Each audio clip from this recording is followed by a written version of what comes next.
एक ऐसे दौर में जहां इंसान की कदर व कीमत घटती जा रही है, चंद 100 रुपए के लिए इंसान की जान ली जा रही है, वहीं कुत्ते की कीमत 20 करोड़ तक पहुंच गई है। शहर में जहां गुज़िश्ता दिनों एक बिजनेसमैन 12 करोड़ रुपए मालियाती कार खरीद कर रातों रात मशहूर हुआ था, वहीं अब शहर के एक बिल्डर ने एक कुत्ते की कीमत 20 करोड़ रुपए लगाई है। तफसीलात के बमौजूद बेंगलुरु का एक शख्स इंतहाई महंगे और नादर नस्ल के कुत्ते पालने के लिए शोहरत रखता है। उस शख्स के पास एक अफगानी शेफ्टर कुत्ता है, जिसे खरीदने के लिए हैदराबाद के एक बिल्डर ने 20 करोड़ रुपए अदा करने की पेशकश की थी। बेंगलुरु के शहरी सतेश एस ने ताहम इस पेशकश को मुस्तरद कर दिया। सतेश खुद कुत्तों की परवरिश भी करता है और वो इंडियन डॉग ब्रांड्स एसोसिएशन का सदर भी है। उसका कहना है कि वो अपने इस पसंदीदा कुत्ते को अपने पास ही रखना चाहता है। कहा गया है कि ये कुत्ता 1.5 साल उम्र का है और उसका वजन 100 किलो है।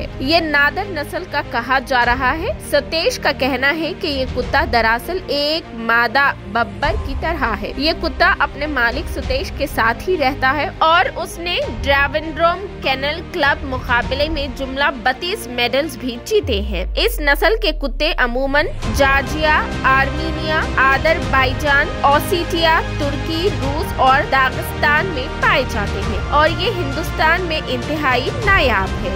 दुनिया में जानवरों से मोहब्बत करने वाले बहुत लोग हैं। ऐसे लोग भी हैं जो खास तौर पर पालतू कुत्तों से मोहब्बत करते हैं और वो पालतू कुत्ते अपने बच्चों की तरह पाले जाते हैं। कुत्ते खरीदने के शौक में वो महंगे कुत्ते खरीदने में कोई हिचकिचाहट महसूस नहीं करते। वो बाजार में आने वाली हर नस्ल को खरीदने में दिलचस्पी जाहिर करते हैं। सतेश ने बताया कि काकेशियन शेफर्ड बहुत हिम्मत और एतमाद रखता है। उन्होंने कहा कि वो किसी चीज से नहीं डरते और उसका शुमार कुत्ते की सबसे ज़हीन नस्ल में होता है। वो बहुत बड़े साइज में बढ़ते हैं। फिलहाल ये एसी के माहौल में बढ़ रहा है। उन्होंने कहा कि वो फरवरी के महीने में इस कुत्ते को लोगों से मुतारिफ कराएंगे। कदाबम्स केनल्स के मालिक ने पहले ही कोरियन रूसा मस्टिफ्स को 1 करोड़ रुपए में खरीद लिया है। उन्होंने 8 करोड़ रुपए में एक अलास्का मालमूट और 10 करोड़ रुपए में तप्ती मस्तीफ भी खरीदा है।